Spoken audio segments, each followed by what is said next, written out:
my name is Lauren Hollows and welcome back to the RTO Doctor podcast, or welcome if this is your first time watching.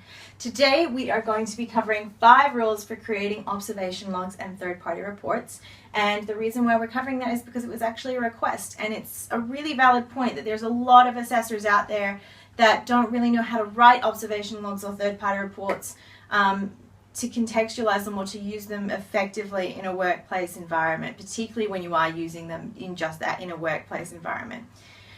So what we're going to talk about is some really simple ways that you guys can adjust your templates. You can, change and alter the language a little bit so that it is a really usable form when you're taking it out into workplace or into industry, and also so that it can get you through an audit.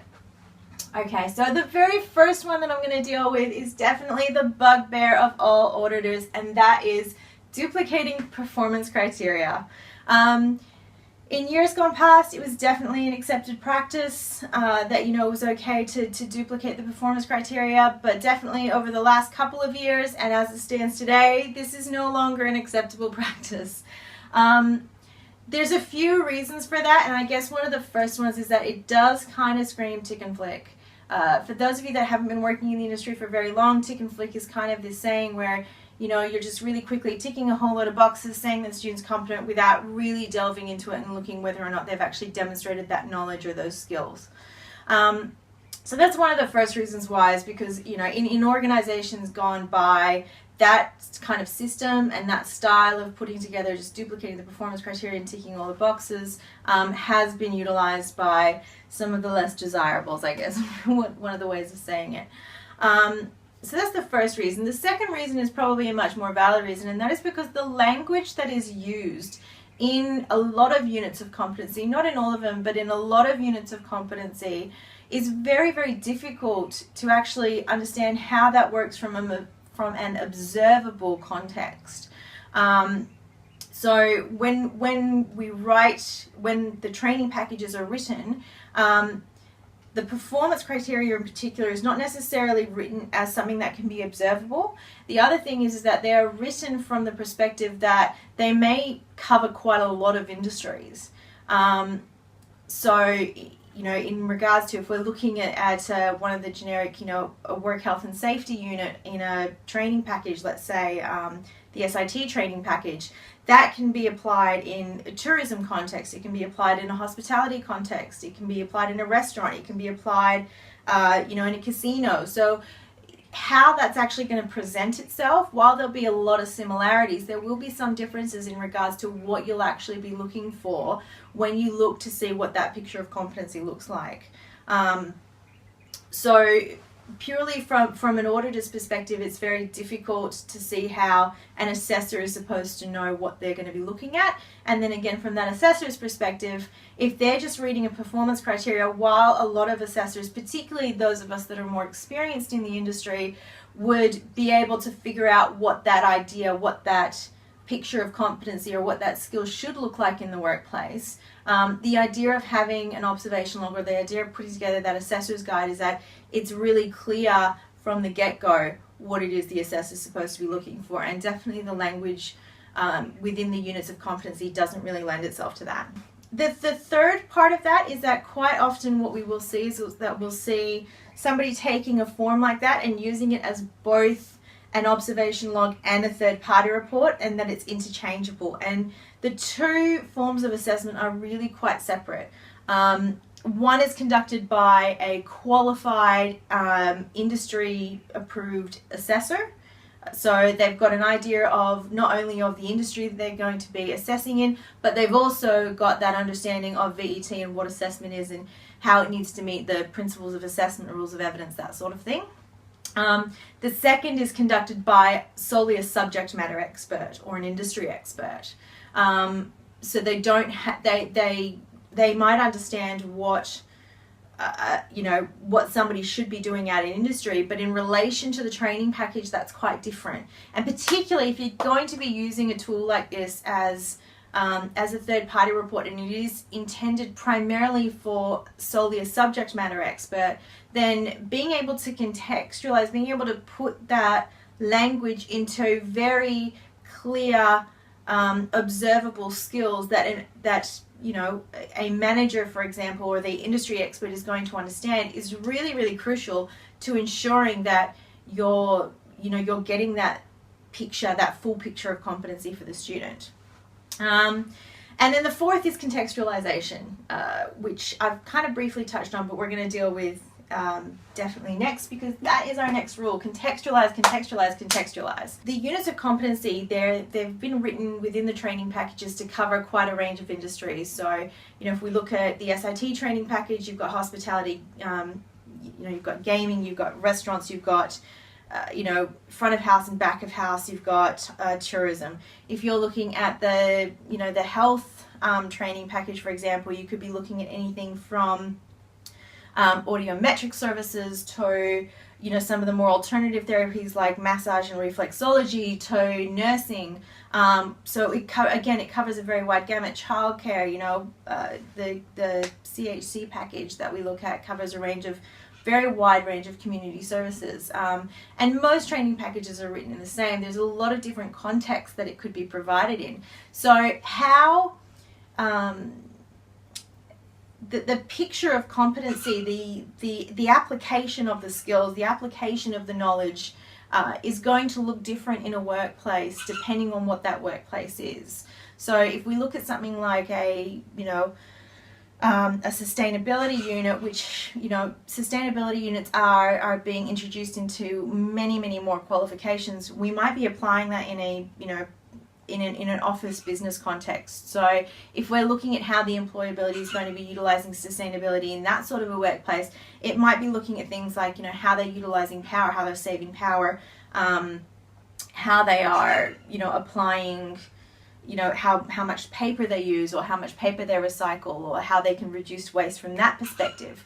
If we're looking at how they're going to be applying sustainability skills in another area, for example, as I said, hospitality is one that uses that generic BSB unit, then what we're probably going to be looking at more there is, from a sustainability perspective, is how they, use water, and are they aware of the supply chain management for the foods that they're bringing, and can they reduce the supply chain in order to enhance the sustainability of the organization. It's going to, the picture of competency of how those skills and knowledge are applied is going to be quite different. I mean, that unit again is used in the ICT training package, so that's going to be applied quite differently. Again, they're going to be looking at, how they utilize resources, whether or not they're going to be recycling the plastic cabling, that sort of thing. So the assessments that you would write, you would not write one assessment that would fit all three of those contexts. And that's why just using that performance criteria language is not going to be applicable, because it's not going to really allow the assessor to make a determination of what that picture should look like in that workplace. So that's one of the key things. The other thing, there's three kind of key questions that I generally ask myself whenever I'm actually looking to contextualize, because we've dealt with some of the problems of it, but how you then get over that is, there are three questions. So the first one is, what are the key tasks that the student would be applying in their workplace? So, you would look through your performance criteria, you look through your required skills, and then you would also look through your critical aspects of assessment. Put those three things together, and generally for most units, again, this is not for all, for some units are quite large, but generally what you're going to come up with is, you're going to come up with 3 or 4 kind of key tasks or key, skills that you're going to be looking at, that will kind of incorporate a majority of the unit. And that's the things that you want to be seeing the student do in the workplace. Okay, so again, if we take it back to that sustainability model, and we were putting it into the office workplace context, then what you're going to be wanting to see is that the students monitoring their power consumption, that they're turning off their computer at the end of the day, for example, they're not leaving it on standby overnight, that they're turning off lights, they might be monitoring the paper consumption for the company and finding ways that they can, reduce that, or perhaps recycle ink cartridges or something like that. If we were putting it into another context of somebody who was perhaps working in the ICT industry, they're very independent, they're going to be taking that unit from the perspective of, okay, are they recycling the cabling, for example? Are they, is there ways that they can organize the routes for their cabling, for the cabling clients that they're going to go out and visit, so that they can reduce their petrol consumption or things like that? That, it's going to be done in a very different context, because from a power perspective, there might not be a lot that they can do, but certainly, from recycling or from resource usage, that might be their area of focus. The second question that I asked myself is, how does the required knowledge present itself? And this is quite often an issue. This is something that auditors will generally bring up, is, how is the student demonstrating the knowledge? For a lot of times, the knowledge is inherent in the skills and in the tasks that you're going to be observing them doing. So for example, if we were looking at something like organizational structure and reporting channels and procedures, and that's kind of a generic kind of knowledge that might be put into a lot of units. What we might be looking at is that, when the student has an issue, that they are going and speaking about it with the relevant employee, or if there is, if it's a retail workplace, for example, what we would be looking for is for the student, when a customer presents themselves and they're upset, that they're forwarding it on to management, or perhaps if they're in an office context, if they've got to produce a report, that they're forwarding it on to the relevant manager.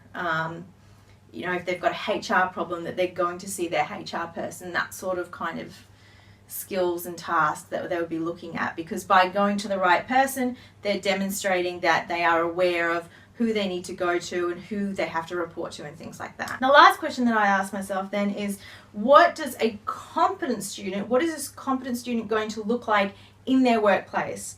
Okay, so for example, if we took the anatomy and physiology unit, which is in the health and training package, that's put into application in nursing, it's put into application in some of the alternative therapies, and it's also done in neurophysiology and technology. So the picture of a competent person, of somebody who has those knowledge and skills, is going to be applied very differently in each of those workplaces. So what you want to do is you want to put together a full picture of what a competent student is going to look like in that specific context. That's what gets written down, and then that's very clear for both the assessor who's going out there and the auditor as to what kind of picture they're supposed to be seeing. So that kind of leads into my next one, which is remember your audience, okay? There are 3 perspectives that you need to consider whenever you're writing any assessment. So the first one is obviously the student, because the student is the one who has to then go and perform these skills or demonstrate the knowledge or things like that. So what you want to be making sure you're considering is that what information you're actually providing to the student. Because again, if all you're providing to a student is a list of required skills, knowledge and performance criteria, for the student to be able to contextualize that themselves is actually quite a difficult task. It takes trainers a long time to wrap their heads around the language that is used in units of competency. But once we do get familiar with it, it's much easier for us to interpret it. Giving that then to a student is something quite different. So it's really important that you are providing the student with a picture of what it is that they are going to be assessed on, because simply providing them with that list of required skills and knowledge is really going to confuse them. So that's the first person you've got to consider. The second is obviously that of the assessor. So while you might be the one writing the assessment, you may even be the only one in your organization that's even teaching that unit. But the idea of writing any assessment is that you've got your student guide and then you've got your assessor's guide. And the idea of the assessor's guide is that any assessor can come in who is qualified, and they can pick up that assessment and they will know what it is they need to deliver and what it is they need to be looking for. And those are the 2 key things. So what is it that they need to actually provide, so how they're actually going to communicate that or deliver that assessment to the student. And then the second one is what is the picture of competency, what is the information that they need to be pulling out of it. And that's why marking guides are so key. And part of that process is also then ensuring that you've then got that consistency between what one trainer thinks is a picture of competency for a student versus what another trainer thinks is a picture of competency for the students. So that takes it all into your validation and moderation. It's why one of those things is so key. It's key to ensuring that your organization is consistent in making its determination of competencies.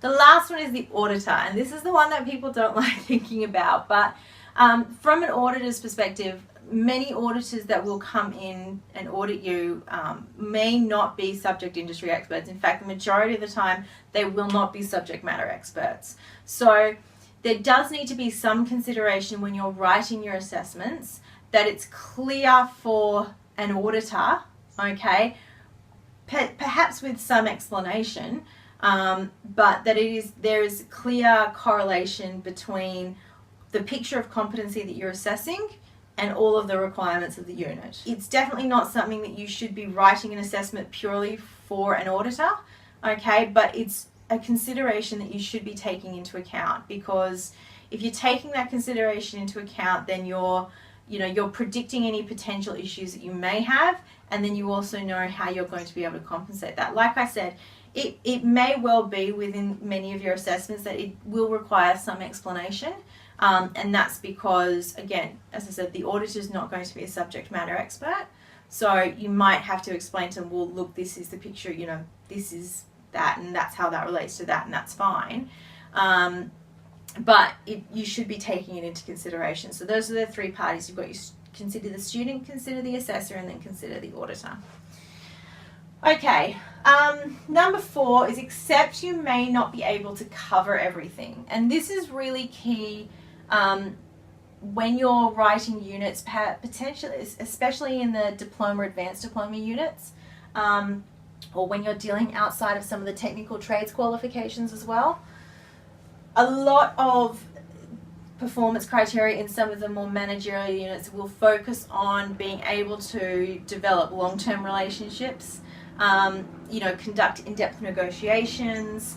Tasks like that are not necessarily easily observable. Now, being able to conduct a negotiation might be, but being able to, quite often they'll have performance criteria such as develop business relationships and establish client trust. Well, being able to establish client trust is not necessarily something that you're ever going to be able to observe. Even if you've got an employee there saying, "Oh, yeah, sure, I trust them," it is a very, very difficult thing to gauge. So, except that within your observation logs, you may not be able to cover everything. It may not be appropriate to cover it. There may be situations and scenarios which really just don't allow for that specific skill or that specific knowledge. Generally, it's knowledge that we struggle with more to actually be assessed by an observation log, and it's more appropriate to be doing it through a written task or a verbal task or a simulation of sorts. So just keep that in mind. They don't have to cover everything. You've always got other ways that you can be assessing, and it really boils down to looking at what's going to be the most appropriate form of assessment, rather than just trying to cover everything in one shot. The last one is to provide really clear examples. So as I said, the focus of all of this is making sure that it's contextualized to industry, that it's providing a really clear picture of what it is that the assessor needs to be looking for, what it is that the student needs to be demonstrating in order to be able to demonstrate that type of competency. And sometimes the best way to do that is just to provide a really clear example. Okay, what it needs to be clear, it needs to be concise, and it needs to be tailored very, very much into that industry aspect. So it goes back to point 3 of remembering who your audience is, and sometimes the best way to give the assessor an idea of what that picture of competency looks for that specific skill or that specific piece of knowledge is just to provide a really concrete example. So that's it. That's our 5. So I guess if we can boil this all down, the first thing is don't duplicate performance criteria. Don't just copy and paste the unit over and say that you're going to observe it, tick it off, and then it's done. The second one, make it relevant. Okay, contextualize, make it relevant for the students, make it relevant for the assessors that you're dealing with. It should make sense. Everybody should be able to pick up what the assessor is saying, take a look at it and go, okay, yeah, I understand what that's going to look like in a workplace. Remember who you're writing it for. Keep in mind those 3 parties, okay? You are writing it for 3 different parties, so make sure that what everybody's going to see kind of marries up. Don't include everything for everything's sake, except that there are some things, particularly that there are some units that it's just not going to be appropriate for, and you're going to be better doing it through a project or a written or a verbal assessment or whatever. And then the last one is just be clear, be concise, because if you're clear and concise, then you're ensuring consistency across your organisation. That's about it for today. If anyone has any questions on this, please feel free to give me a call, send us a text, a tweet, whatever it is you think however it is you best communicate. And I look forward to seeing you at the next podcast. Thank you.